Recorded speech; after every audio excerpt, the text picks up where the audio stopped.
Continuamos con nuestro orden del día con la siguiente conferencia magistral a cargo del ingeniero Julio César Rentería Sandoval. Él es ingeniero químico, especialista en catálisis, refinación de petróleo y tecnologías energéticas. Con más de 35 años de experiencia internacional, ha asesorado técnicamente a empresas como Pemex, Ecopetrol, ENAP, Petroperú, Petroobras, Petroecuador y PDVSA, Petróleos de Venezuela, además de coordinar proyectos de innovación en centros de investigación en América Latina.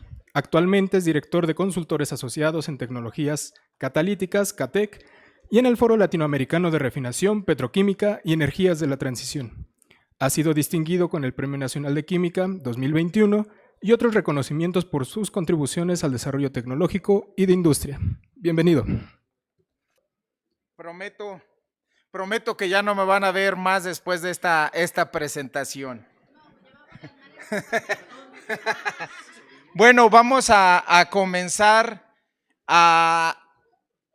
un viaje. Los invito a que hagamos un viaje a través de América Latina, que veamos cómo está la producción de petróleo y los sistemas de refinación y veamos si podemos aprender algo de ellos sin que sea una imposición. Realmente lo que queremos hacer en México es pues aplicar lecciones aprendidas, estrategias que ya fueron exitosas en otro lugar. Y a mí, quien me pueden acusar de lo que quieran, pero yo soy muy nacionalista y a mí me gusta ver más hacia el sur que hacia el norte. Entonces lo que vamos a ver son las experiencias que tenemos de nuestros colegas del sur, qué es lo que ha sucedido en ese sistema. Hablaremos de refinación muy breve de petróleo de México y Latinoamérica y posteriormente iremos solo el recorrido de 4 países.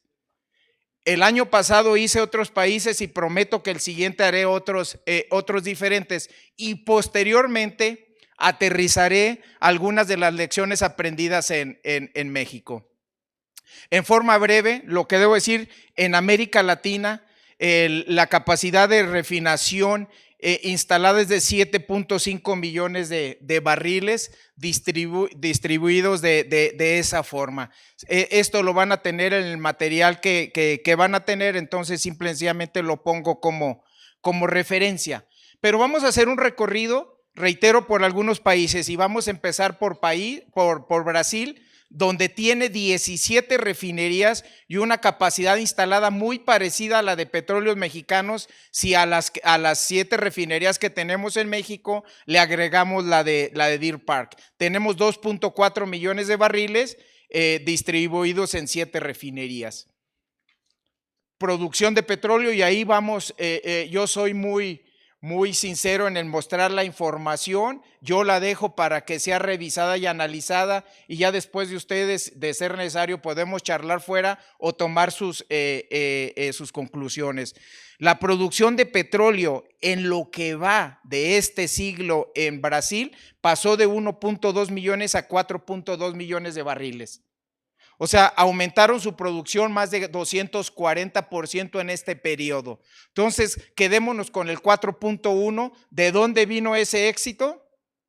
Vino fundamentalmente de la estrategia que ellos hicieron de ir a explorar y producir en aguas profundas. De ahí la importancia que tiene la alianza que tiene Petróleos Mexicanos con Petrobras, de ver las lecciones aprendidas en Petrobras. Ya están pensando o están perforando pozos hasta 3,000 metros de profundidad y le agregan otros 3,000 metros ya sobre tierra, a una profundidad total de 6,000 metros cuadrados. Esa es la experiencia que esta empresa, que desde los 80s decidió que iba a moverse en esa dirección. ¿Cómo ha sido la exportación de petróleo? Bueno, ellos producen 4.2, procesan 2 millones de barriles en sus refinerías. Perdón, exportan 2 millones de barriles, pero la otra lección aprendida. Petrobras, siendo un país superavitario en producción de petróleo, ¿qué creen? Importa petróleo. ¿Y por qué importa petróleo? Para condicionar las cargas a refinería. O sea, ellos no se cerraron necesariamente a lo que tengo proceso, Si yo tengo que hacer algunos acondicionamientos en mis cargas, bueno, yo analizo lo que tengo, pero si no, voy al mercado exterior y ellos están importando una cantidad interesante de petróleo.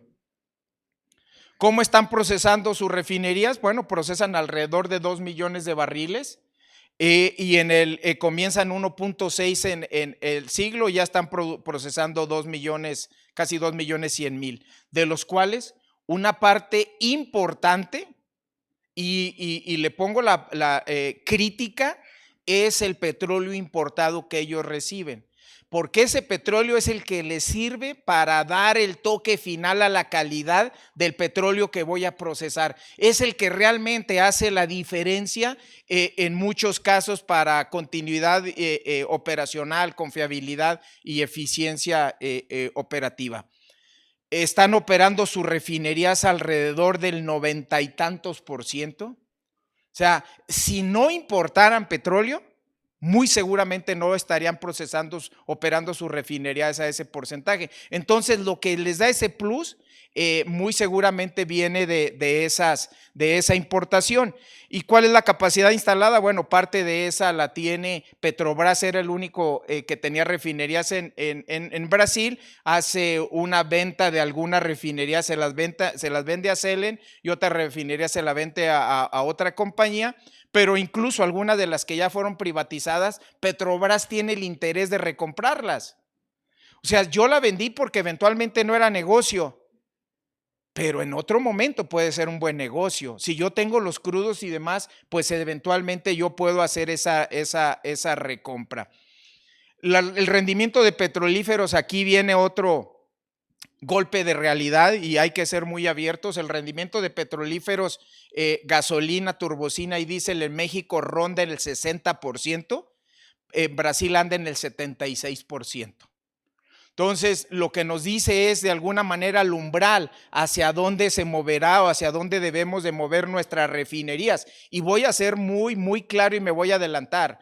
Con las cargas actuales que tenemos, no va a llegar Petróleos Mexicanos ni siquiera al 76, el 70 me parece ya un nivel extraordinariamente alto. Entonces, Petróleos Mexicanos ya aquí nos están dando de alguna manera la pista por dónde se debe de mover. Quise hacer un ejercicio para que no sean conclusiones de Julio César Rentería, sino que sean conclusiones de alguna manera de ese país y que esa conclusión en ese país se convierta en una recomendación. Entonces, el éxito de Petrobras radica, primero, que instaló un centro de investigación, CEMPES. ¿Y quién creen que participó en la instalación de ese centro de investigación? El Instituto Mexicano del Petróleo. Entonces, ahí el Instituto Mexicano del Petróleo deberá seguir fortaleciendo como se está haciendo como brazo estratégico de Pemex. Obviamente, Petrobras sigue con la estrategia de producción de petróleo en aguas profundas.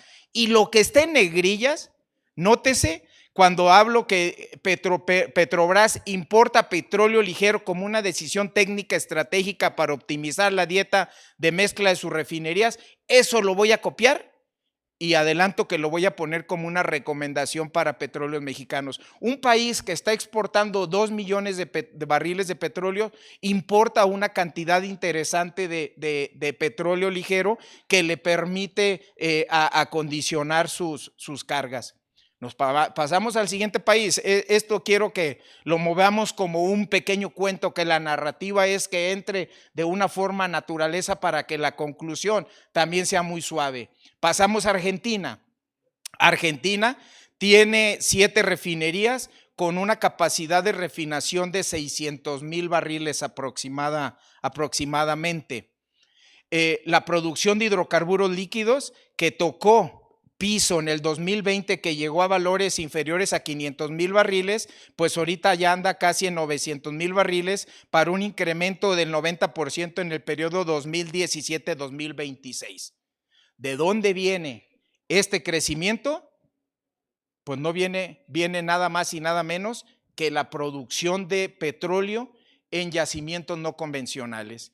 Ellos establecieron una estrategia de producir petróleo en los yacimientos de shale Y eso vino a revitalizar toda la industria argentina, porque si no, al igual que México, hubieran ido con la línea anaranjada, con una tendencia a estabilizarse o incluso a disminuir. Si esto no hubiera pasado, pues ahorita Argentina estaría produciendo menos de 300,000 barriles y está prácticamente en 900,000 barriles.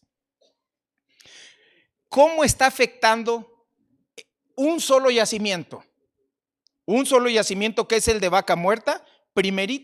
Lo primero que fue, el mayor operador de ese yacimiento es YPF. Lo primero que sucedió es que revitalizó la industria o las refinerías de YPF. Las refinerías de YPF fueron acondicionadas para procesar hasta 100% de este crudo, y vamos a ver cuáles son los efectos que hubo, ¿no?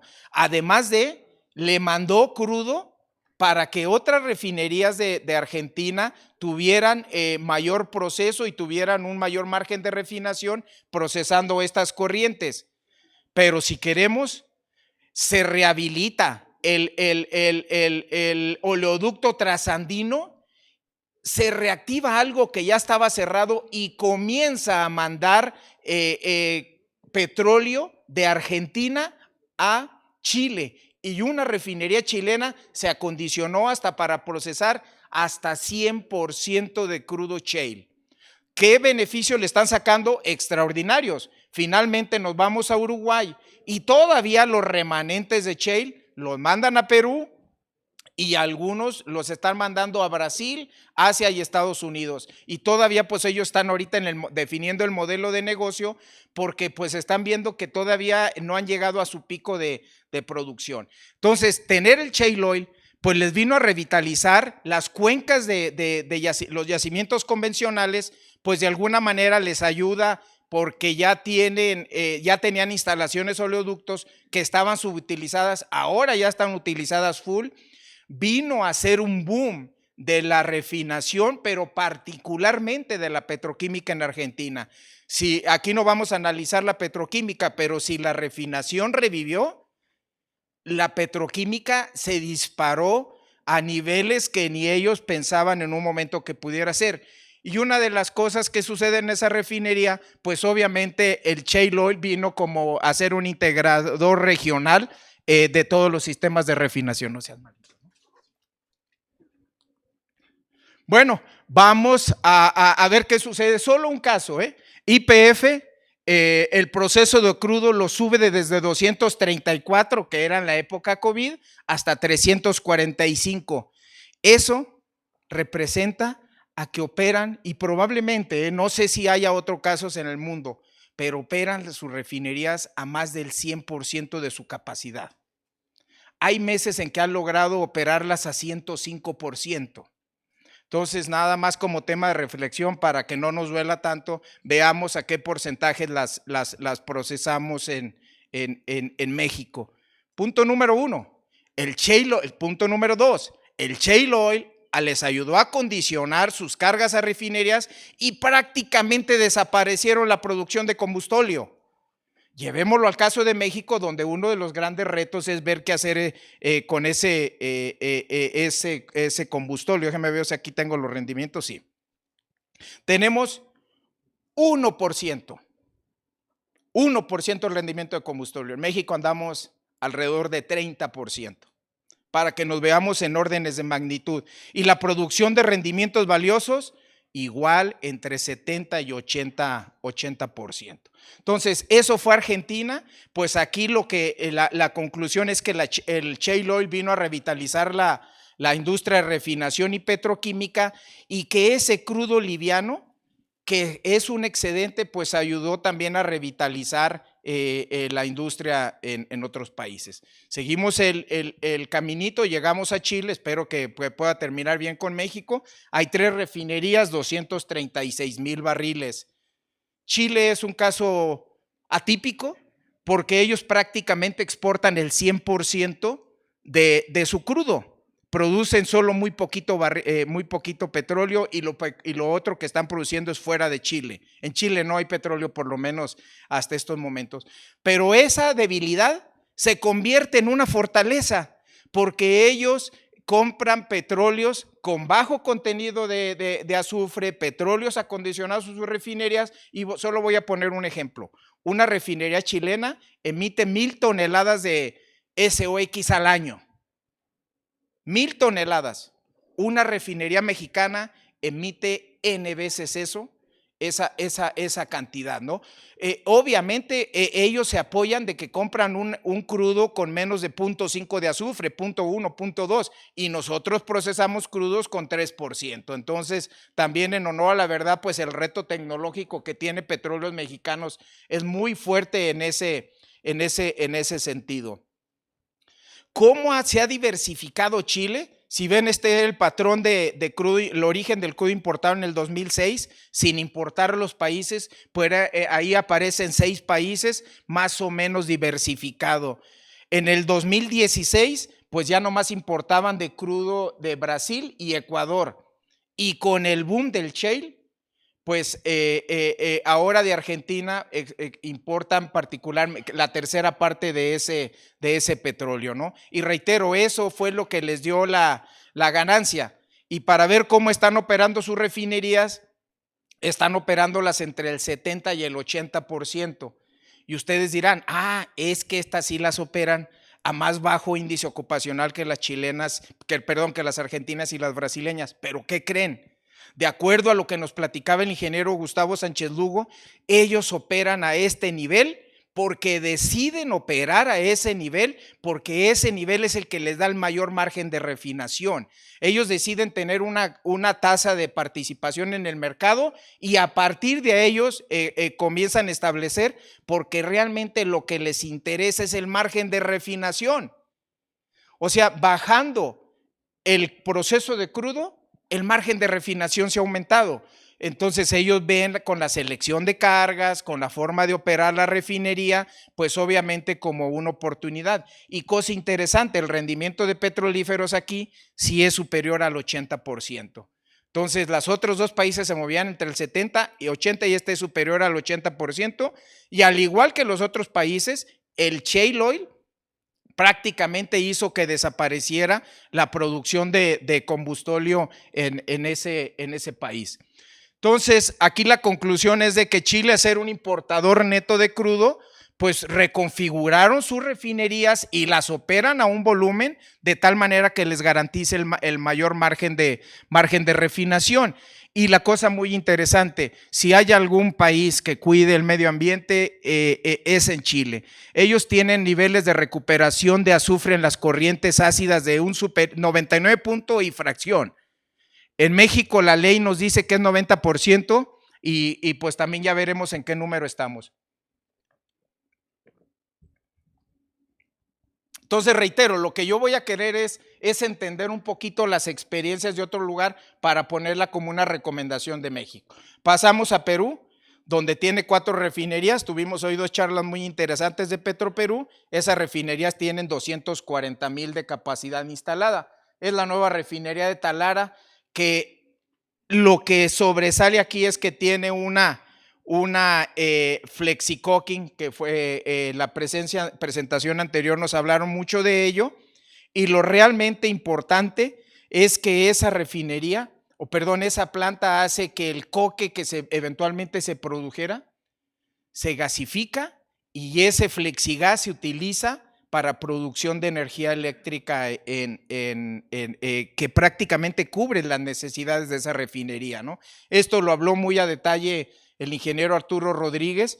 Yo sencillamente quiero terminar concluyendo que ellos eligieron la tecnología de flexicocking por la flexibilidad que le da de no tener que disponer de ese coque. Nosotros tenemos montañas de coque en nuestras refinerías o tenemos albercas llenas de coque. Ellos no tienen ese detalle porque ese coque a su vez se convierte en un insumo para producción de energía eléctrica. Pasamos a nuestro querido país, donde en México tenemos 7 refinerías con capacidad instalada de prácticamente 2 millones de barriles. En este análisis voy a estar utilizando prácticamente estas 7 refinerías y eventualmente haré un comentario ya incluyendo a Deer Park. Bueno, lo primerito que debo de hacer es que lo que estamos viviendo no necesariamente es consecuencia de lo que hicimos o dejamos de hacer hoy, ni ayer, ni antier, lo que dejamos de hacer hace 10 años. Y hace 10 años alguien tomó la decisión, y yo voy a ser muy claro, al principio del sexenio del presidente Enrique Peña Nieto, se perforaban 1,300 pozos de petróleo al año. Al final de su sexenio, menos de 150. ¿Qué se dedicaron a hacer? Pues ábrele la llave, sácale la mayor cantidad de petróleo que puedas y ya veremos y nos preocuparemos, o que las generaciones de adelante se preocupen con de dónde van a sacar ese petróleo. Entonces, de tener 6,500 pozos productores de petróleo, pues ahorita tenemos menos de 4,000. ¿Esperamos que la producción de petróleo se incremente con eso? Obviamente no. Entonces, ¿cómo ha sido la producción de hidrocarburos líquidos? Pues andamos en forma estable en 1,653,000. Pero si a ese 1,653,000 le quitamos lo que es condensado, andamos en 1,400,000 barriles y tenemos una capacidad instalada de 1,9. Entonces, pues ¿qué? Podemos llegar al caso extremo que el 100% de la producción de petróleo de Pemex solo cubre el 70% de la capacidad instalada, incluyendo Deer Park. ¿Podemos llegar al 70-80%? Nunca. Nunca con los mismos niveles de producción y máxime con la tendencia que llevamos, ¿no? Esa es la situación número uno. Pero para mí el problema más grande no es el volumen de producción de petróleo, porque eso es fácilmente resolvible con una estrategia incluso de importación. El problema número uno para mí es lo que yo platiqué en la sesión de panel, es la calidad de ese petróleo que estoy produciendo. En el 2003,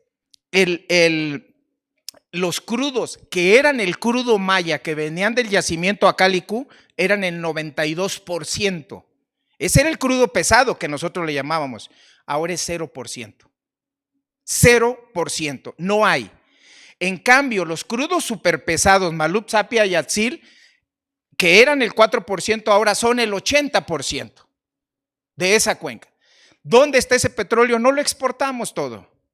Lo que quiere decir que una cantidad mayoritaria de este petróleo se está procesando en las refinerías de petróleos mexicanos. Pero este petróleo tiene 10% de gravedad API, tiene 5% de azufre, no tiene el 3% de azufre que traía el otro crudo. Entonces, esto es una gráfica de cómo ha ido representando el Malub, Sap y Ayatzil como porcentaje de la producción de crudo pesado. Y si nos vamos ahora a la gráfica de gravedad API contra azufre, incluso estos crudos nos sacaron de la gráfica de los números que tenían la gráfica del rango. Ya son crudos muy pesados y con contenidos extraordinarios de azufre. Adelanto una respuesta que le hice al compañero de Petroperú. En Petroperú ellos ven como una oportunidad, eso sí no está incluido aquí, por eso la menciono, de procesar el crudo Ayatzil particularmente como carga a las plantas coquizadoras, como una mezcla por lo menos, mezclarla con el residuo de vacío. Él menciona que sería mucho más fácil el manejo y sin tanto problema para las refinerías. ¿Cuál ha sido la capacidad instalada de las refinerías que tenemos y la producción de petróleo? Por un lado tenemos la capacidad instalada a la verde y la producción de petróleo en la negra. Ya llegó el punto de cruce. Tenemos mayor capacidad instalada que la producción. Y ahorita, como les comentaba, solo alcanza a cubrir el 70%. También ya Gustavo Sánchez Lugo hablaba sobre la configuración FCC y configuración Coker. Lo que debo decir es que configuración FCC, barril que entra de pesado, barril que sale y con todo lo que arrastra por la eficiencia de separación. Si entra un barril, sale 1.5 barriles o cierto porcentaje, porque no nada más es que lo pueda separar con 100% de eficiencia. Entonces, refinería que no tenga coquizadora, no le debo de meter crudo súper pesado, no le debo de meter un barril. No le debo de meter un barril. Y eso espero que, no sé si me atreva a mostrar la gráfica. Otra, la configuración Coker, pues aquí tenemos la Coker que me va a destruir el residuo de vacío, pues trayéndonos los beneficios de cargas a otras plantas y el detalle del coque, ¿no? Entonces, ¿cómo ha estado la mezcla de crudo? Bueno, aquí sí, a mí me preguntan, ¿cómo ves el Sistema Nacional de Refinación? Veo que se levantó del piso, sí. Veo que lleva una recuperación suave, sí, pero debiésemos estar volando si queremos cumplir las expectativas. Pues de 590,000 pasamos a 909,000 en esas refinerías y más o menos la mezcla de crudo aparentemente se mantiene 45, 44 y aparece 11%. 11% de otros. ¿Qué es ese otro? Muy seguramente es condensado, algún crudo superligero. ¿Y qué creen? Si yo mezclo el gris con el negro o azul fuerte, creo una mezcla de petróleo altamente inestable que me va a causar paradas en la planta, porque va a haber precipitación de asfaltenos, se van a empezar a taponear todos los platos de las torres y desde la despuntadora, como trae mucho contenido de condensado, me va a presionar el domo. Es decir, desde el primer equipo que encuentra este crudo o esta mezcla de crudos en la refinería, ya empieza a causar estragos. ¿Cómo ha estado el rendimiento de gasolina? Sí. Tuvimos un aciago año donde el rendimiento de combustóleo fue superior al de gasolina, pero ya tenemos una ligera recuperación. De 31 los logramos subir positivamente hablando a 34%, mientras que el de diésel y turbocina pues llegamos casi al 30%. El de combustóleo lo bajamos a valores del 20 y tantos %, pero si sumamos ese 34% más el 22 da 36, 56, 61%, contra el 70 y el 80% que andan en otros países o contra el 80 plus que andan en Chile. Tenemos una área de oportunidad muy grande y reitero, si nosotros seguimos con mezclas parecidas, pues iremos recuperando muy paulatinamente, pero vamos a seguir, probablemente la recuperación sea inferior al crecimiento de la necesidad de rendimiento de volúmenes de gasolina y probablemente las importaciones, aunque el rendimiento se siga subiendo aquí, las importaciones eventualmente pueden seguir subiendo, ¿no? En términos generales, la noticia buena es que los rendimientos de gasolina, diésel y combustóleo en términos generales han mostrado una mejoría. Quien no le reconozca a Petróleos Mexicanos este éxito es que tampoco quiere ver los números. Los números sí muestran una mejoría. El gran detalle es que si esa mejoría es suficiente. La respuesta es que todavía hay un área de oportunidad muy grande por mejorar. Entonces, grandes retos, selección de crudos. Petróleos Mexicanos, por lo menos antaño, no lo sé ahora, seleccionaba los crudos en función de contenido de azufre y gravedad API, nada más. Con las mezclas que actualmente están trabajando, la propiedad número uno, punto de preocupación número uno, es la estabilidad de los crudos. Si no si no proceso un crudo estable, no voy a poder levantar los números en la refinería. Entonces, algunas áreas de oportunidad, yo desarrollé hace ratito, hablábamos, no todas las refinerías por tener planta coker, no todas por tener coker debo meter 100% residuo. No, es muy importante el tamaño de la planta coker. Entonces, si yo pongo en esa planta, la capacidad de esa planta coker en relación con la capacidad de proceso y de destilación a vacío, pues a mí me permite definir esta gráfica. Esta gráfica es absolutamente nueva, les aseguro que no la han visto, y esta es Made in Julio Rentería. Lo que les está diciendo es que solo 3 refinerías están operando con el nivel adecuado de mezcla de crudo pesado y ligero. 2 refinerías están muy por encima y una refinería está siendo subutilizada. Y las 2 refinerías a la izquierda lo que me dicen, no le debo de meter crudo pesado. ¿Cuál refinería está siendo subutilizada? Tula. Ya tiene una planta coker, empecémosle a exigir a esa refinería.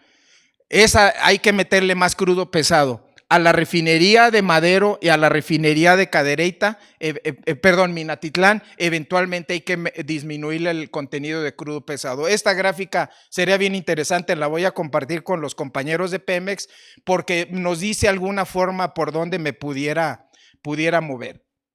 Yo hablé por la mañana del impacto de la refinería de Salina Cruz, y me la voy a pasar. Lo que les puedo decir es que a mismo porcentaje de crudo pesado en la mezcla como lo reporta Pemex, el rendimiento de diésel se cayó 8% y el de combustóleo se subió 8%, por lo menos. ¿Qué quiere decir? Que ese crudo pesado de ahorita no es el mismo crudo pesado de hace 15 años, es completamente diferente. Me confirma que lo que ahora es un crudo pesado reconstituido y que le está pegando muy fuertemente a las refinerías. Hicimos correlaciones, lo mismo sucedió con el contenido el de diésel y combustóleo. Esa mezcla, reitero, les empieza a pegar en toda la refinería. Hace rato que me entrevistaban me decía que si esa mezcla causa paro, un aumento en la frecuencia de paros no programados, muy seguramente sí, porque me tiene problemas desde los condensadores, tiene más sales, pero tiene la presencia de mayor contenido de asfaltenos y de otra cosa del ácido nafténico. Ese ácido nafténico, no me voy a meter mucho en química, lo que me está deteriorando es la parte media de las torres. Antes teníamos problemas en el domo, ahora tenemos problemas en la parte media de las torres. Entonces, sigo trabajando en la gran oportunidad de Petróleos Mexicanos. Producción de azufre, mismas refinerías, pues estaba en este valor de 1,146, se nos derrumbó a 165 y anda en 332. Es una buena noticia, pero antes andábamos en 1,141 y probablemente con menor contenido de azufre en la carga. Entonces, lo que yo debo de... por refinerías están aquí. La única refinería que anda más o menos bien en la planta de recuperación de azufre, Cadereyta, seguida de Madero, Minatitlán, Salamanca, Salina Cruz y Tula en el piso. Y tonelada de azufre que no recupero, tonelada de azufre, esto es por refinería, tonelada de azufre que se me va a ir a la atmósfera. Entonces, obviamente, pues aquí viene una gran recomendación. Necesito meterle mano a la refinería. En Estados Unidos, refinerías con estos niveles de emisiones no estarían operando. No los dejaría operar la EPA. Entonces, Pemex tiene que verlo como una oportunidad de mejorar sus refinerías.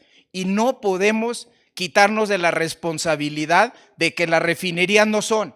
En esta gráfica, esta sí la pueden ver aquí, no la voy a compartir. Tenemos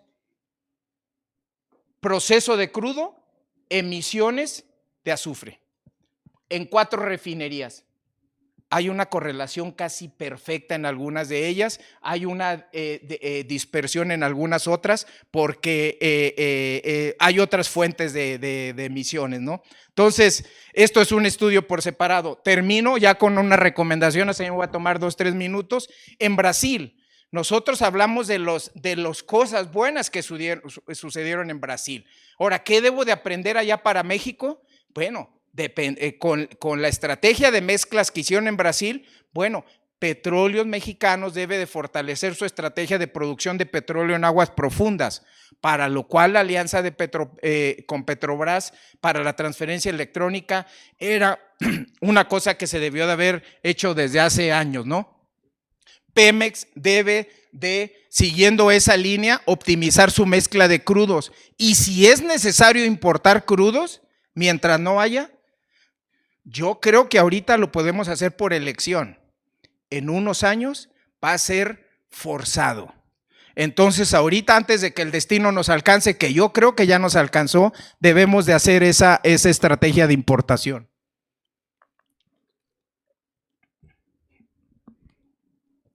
¿Qué aprenderemos de Argentina? Bueno, toda la parte del shale oil, como yo les mencioné, pues vino a revolucionar toda la industria a nivel regional. Bueno, yo sugiero que, considerando la disponibilidad de shale, se evalúe por lo menos que se evalúe la posibilidad de acondicionar la refinería de Salamanca para procesar hasta 100% de este shale oil. La refinería de Salamanca, al no tener coquizadora, es la más adecuada para procesar. Y estoy diciendo hasta 100% de shale oil. No estoy diciendo mezclarlo con otros crudos mexicanos. Yo tengo una certeza casi absoluta que mezclar este shale oil con los crudos superpesados todavía crea una mezcla todavía más inestable que la que hacemos con ese crudo superpesado. La parte de Chile, pues nosotros tenemos que operar nuestras refinerías al volumen que nos dé el mayor margen de refinación. No necesariamente es el 100%, es ver cuál es el margen que tenemos. Y realmente esto a mí sí lo voy a decir en todos los foros. Necesitamos que Pemex fortalezca y endurezca su estrategia, toda su política de mantenimiento y renovación de las plantas azufreras, porque sí o sí tiene que operar las plantas para hacer ese porcentaje de recuperación 90%. Aquí hay varias gentes de refinería, ustedes saben cuál es el estado general de las azufreras, creo que hay una oportunidad extraordinaria en ese sentido. Y finalmente de Perú, pues lo que hablamos hoy de la flexi-coking, pues no, ya no tenemos, ya no compramos una flexi-coking, no construimos una flexi-coking, pero sí tenemos montañas de coque. Bueno, construyamos módulos para gasificar ese coque y producir flexigas y, como platicaba con el colega José Manuel, eventualmente utilizarlo en algunos aditamentos especiales, porque se requieren, creo que, turbos especiales para producción de energía eléctrica. Con esto termino. No sé si hay oportunidad de preguntas. Yo estoy muy dispuesto, pero tú lo decides.